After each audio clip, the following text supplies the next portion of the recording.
Ito yung bahay.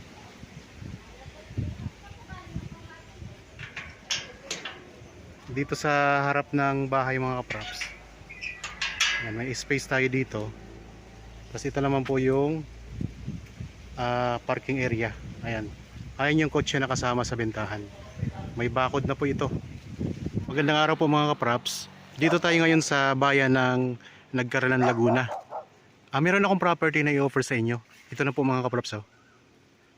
Ito na po ang right of way ng property. 3 meters po ang lapad nito. Tapos palibot na po yun ng bakod. Ipakita ko po muna yung highway mga kaprops. Ayan. So mula dito sa right of way, ito na po yung highway. Itong direksyon na ito mga kaprops, pag tayo po ay pakanan, yan po ay papunta sa bayan ng Nagkaralan, Laguna, yung nakakasakop ng bayan ng property na to. Pwede rin tayong dumaan dito papunta sa Liliw, tapos papuntang Mayhay. Yan mga kaprops, malawak po ito na highway. So Kalawan to Nagkaralan Road dito. Maraming nadaan dito mga kaprops. Dito sa kaliwa ay papuntang San Pablo, Kalawan, papuntang Manila mga kaprops. Okay, habang kayo po ay nagpapahinga at nagre-relax dyan sa inyong bahay, samahan nyo po ako sa pag-iikot dito sa property. Ako nga po pala si Bads, ang inyong kasama sa mga virtual viewing sa mga property na in-offer namin. Meron na tayong linya ng kuryente at saka meron na rin po itong access ng tubig mga kaprops. Tara, pasok po tayo. So sarili na po itong right of way mga kaprops ng property. Ang sukat nito ay 1,433 square meters. At ang kagandahan nito mga kaprops, kasama po yung kotse sa bintahan nito. Yan. Mula dito, simentado na yung dadaanan natin. Pinasemento na yan ang may-ari nitong property. Tapos sa likod ng property mga kaprops, meron tayong mountain view. Ayan o.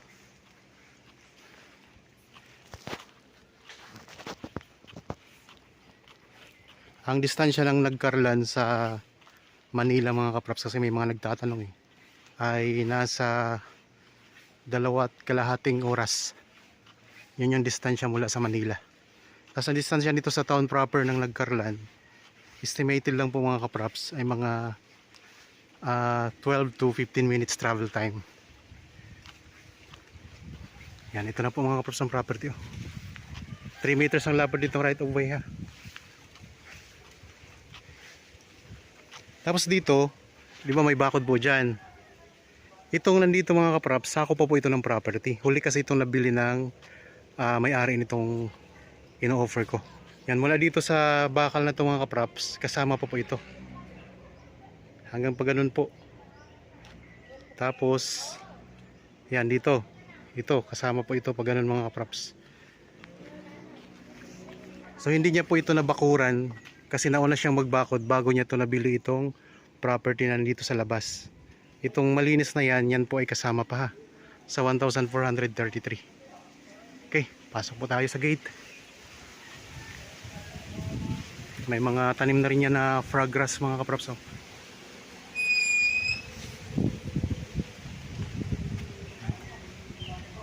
Ito yung bahay.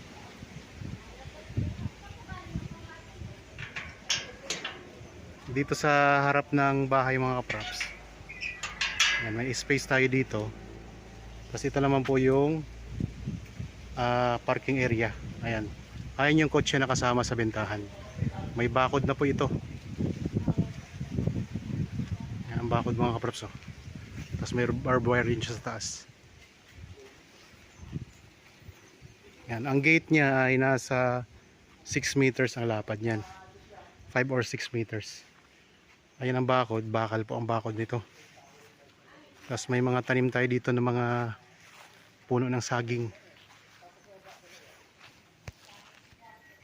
Itong halaman o damo na ito mga kaprops, kapag tag-ulan na, yan ay babalik sa kulay green. Ngayon kasi ay tag-init kaya nalalanta po siya. Ilang kwarto yung bahay, kuya? So meron itong 2 kwarto ang loob ng bahay.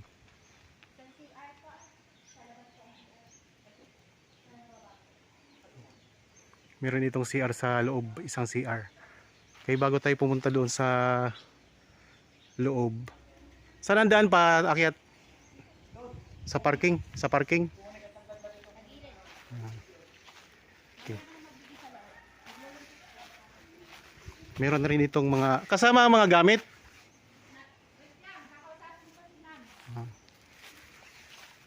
Yan, may tangke ng tubig. Mayroon na rin itong mga CCTV mga kaprops. CCTV camera. Tapos may mga kulungan tayo dito ng mga alagang manok. Ayan.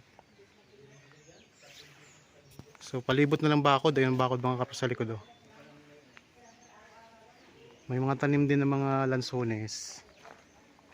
Ayan, may mga graba na rin silang nilagay dito. 1,433 square meters ang buong sukat nito mga kaprops.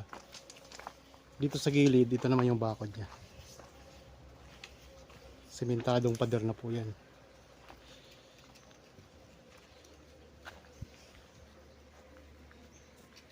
Meron din itong mga katabi na mga property ng mga kaprops na may rest house.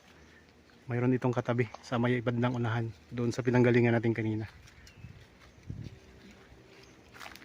Tingnan nyo ang bakod dito sa harapan. Steel bar siya na may pintura, tapos may tubo din siya. Oh. Ayan mga kaprops, yung tinuro ko kanina na kasama pa sa property. So may ano naman siya, may tanda naman siya, yung ano na yung nylon. Yun yung tanda ng boundary niya. At saka yung hawan na yan po yung kasama pa po sa property na to. Kung gusto niyo magpa-schedule ng actual viewing para makita nyo ng personal itong property, kontakin nyo lang po kami sa mga contact details na nandyan sa inyong mga screen. Ito ay malapit na lang din po sa bayan ng Kalawan at malapit lang din po ito sa bayan ng Victoria mga kaprops. Meron na tayo ditong water pump. Ayan o. Yan, ito yung source ng tubig natin.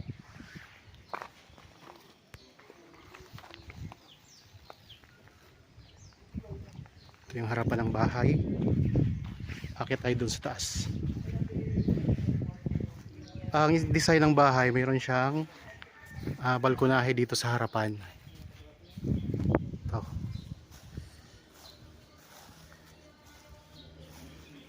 Yan, ayan ang CCTV. Maaliwalas po mga kaprops ang pwesto dito.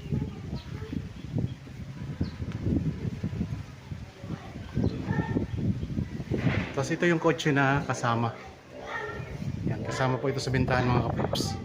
Accent.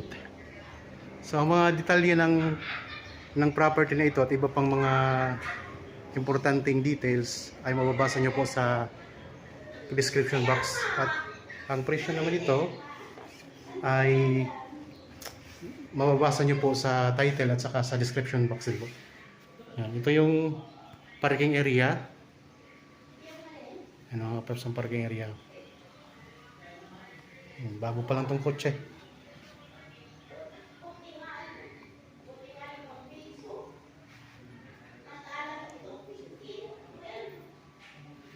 Ang reason po ng pagbenta nito ay magmamigrate po ang seller nito papuntang Belgium mga kaprops, kaya binibenta niya pati yung kotse kasama na sa bentahan. Okay, akit po tayo. Dito tayo sa rooftop.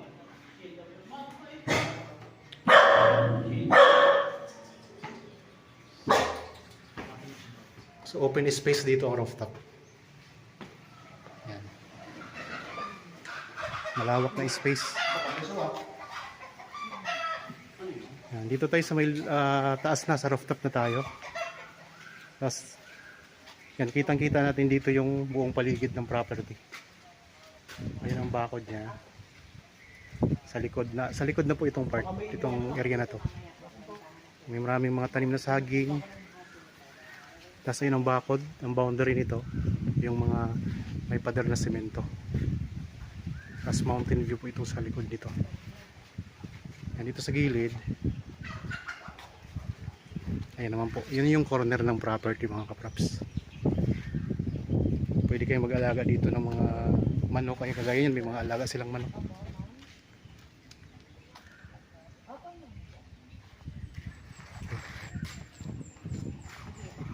Maganda dito sa taas, no? Aliwalas. Parang ko na yung resort na yun. Oo. Ang ganda pa kami event na yun. Pwede ditong event. Kompleto. Yan, may kubo pa kayo dito. Oh. Kubo na kawayan. Yan, ikot ko lang ang camera ha. Dito tayo sa rooftop itong property.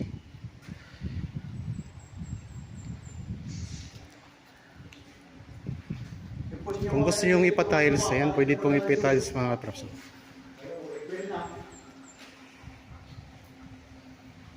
Isang buwan na pang maliit. Pakita ko rin yung gilid ha. Ayan o. Galing tayo doon kanina mga kaprops.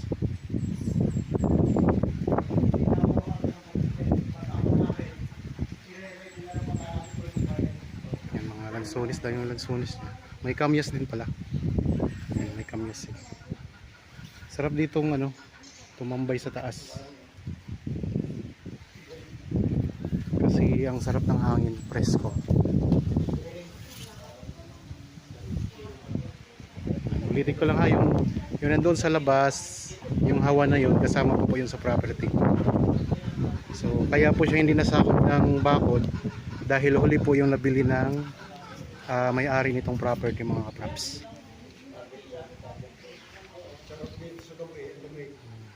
Sarap matulog dito. Dito lang tayo sa gilid. Yan, may mga halaman din tayo dito.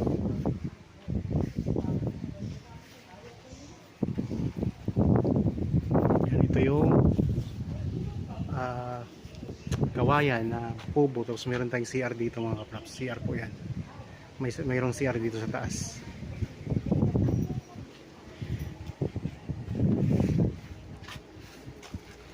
Ito naman yung katabi nating property.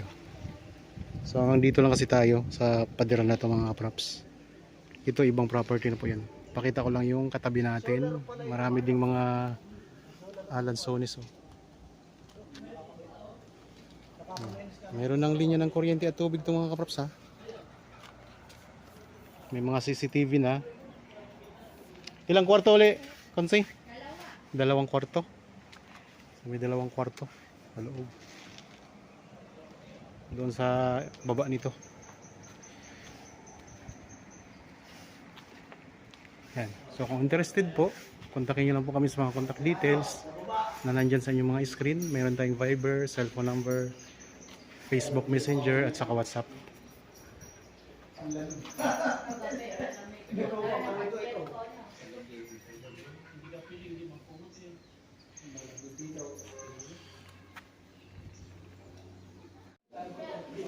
Okay, bababa na tayo mga kaprops. Ipakita ko nyo yung rooftop nitong property. So mayroon din pala tayo ditong lababo, kusina, yan. May dirty kitchen tayo dito. Ayun yung daanan natin pababa. Ito yung likuran, may mga tanim din na frog grass mga kaprops. Ayan.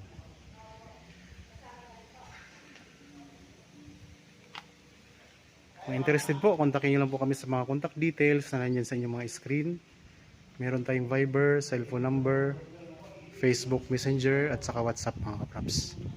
Okay, balik na tayo sa baba.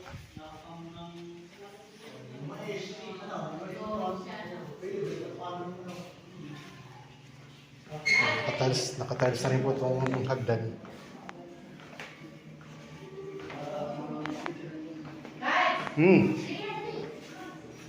Asa na? Doon siya ako. Ano nga to? Tinitingnan Doon ako sa harap dadaan. Sa harap ako dadaan. Pasok. Sa harap. Bili. Sa harap. Sa harap. Pasok tayo dito sa Iba-iba. bahay. O yung kasama si si Igoy. Yan. Ay, iba naman pala. Dito tayo sa kusina.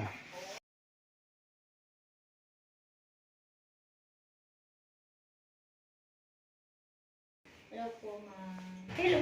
Upo kayo. Sigaw mo na po na. Iba-vlog mo na. Yan. Ito yung CR mga kaprops.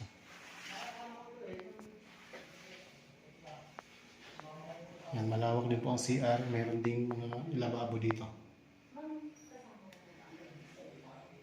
Kasama na po yung gamit ko sa akin. Ito lang.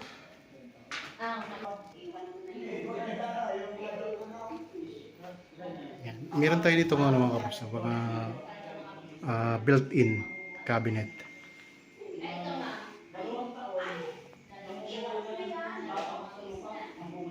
Yan, ito nga may maliit tayo na dining area dito. Alam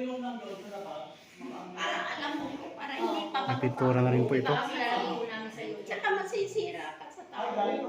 Yung dating ng ano. Oo. Yun nga po, ginagawa po namin. Kaya pinikilat po namin. Yan, ito kasama po ito sa bentahan mga kaprops. Sa balde? Opo. Sa balde. Ang lamesa nito.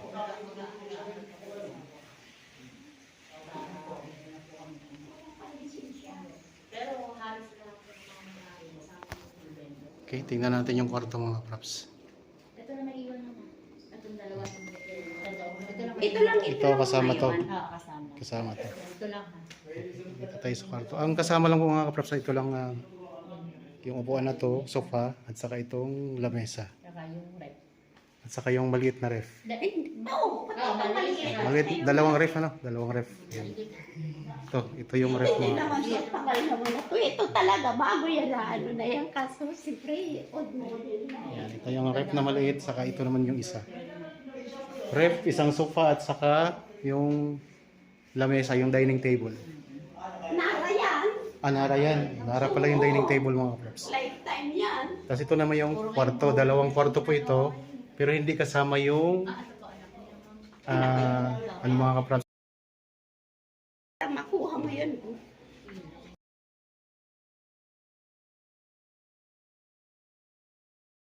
Yan po ang ano, ayan po ang CR. May CR din po sa loob ng kwarto. Kasama to. Yan yung kwarto mga kaprops ha. Iwan lang yung mga una. Nakatiles na rin po. Tapos ito naman yung pangalawa. Yan. Dikit-dikit kasi yung mga ako. Ilan po ako yung Tapos dito sa ano, bintana, yan, tanaw natin yung likod na part ng property. Yan, daming mga saging.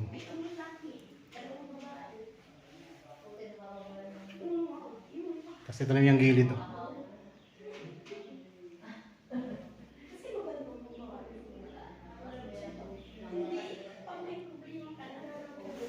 Yan. So, naikot na natin yung dalawang kwarto. Tayo pa ilalabas na uli. So, kung interested po, kontakin nyo lang po kayo mga kaprops sa inyong mga sa contact details na nandyan sa inyong mga screen. Okay? Ito naman yung ano, taas. Yung pinakabubong. Galing tayo dyan kanina sa taas.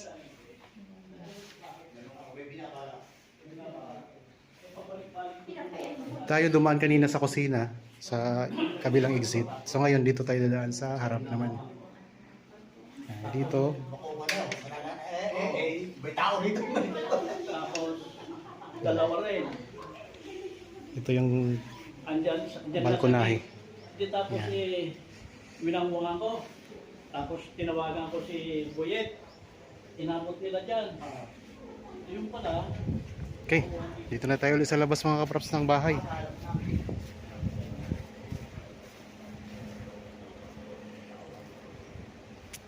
Kung interested po kayo, ayan lang po ang presyo. Napakamura lang po nito mga kaprops. Titirhan nyo na lamang. 1,433 square meters. Palibot na ng bakod.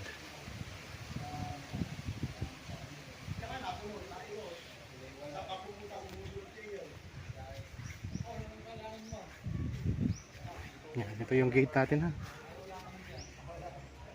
Diretso na po yan sa highway. Highway na po yan mga kaprops eh. Yung pinanggalingan natin kanina sa simula nitong video. Ayan o. Okay mga kaprops, sana nagustuhan nyo itong property na in-offer ko sa inyo ngayon. Para po sa mga bago pa lang sa aking channel at napadaan lang po dito sa aking channel, huwag nyo pong kalimutang mag-subscribe at pindutin na rin po ang notification bell para maging updated kayo sa mga bagong property na i-offer namin. Maraming salamat po, lagi tayong mag-iingat at God bless po sa ating lahat mga kaprops.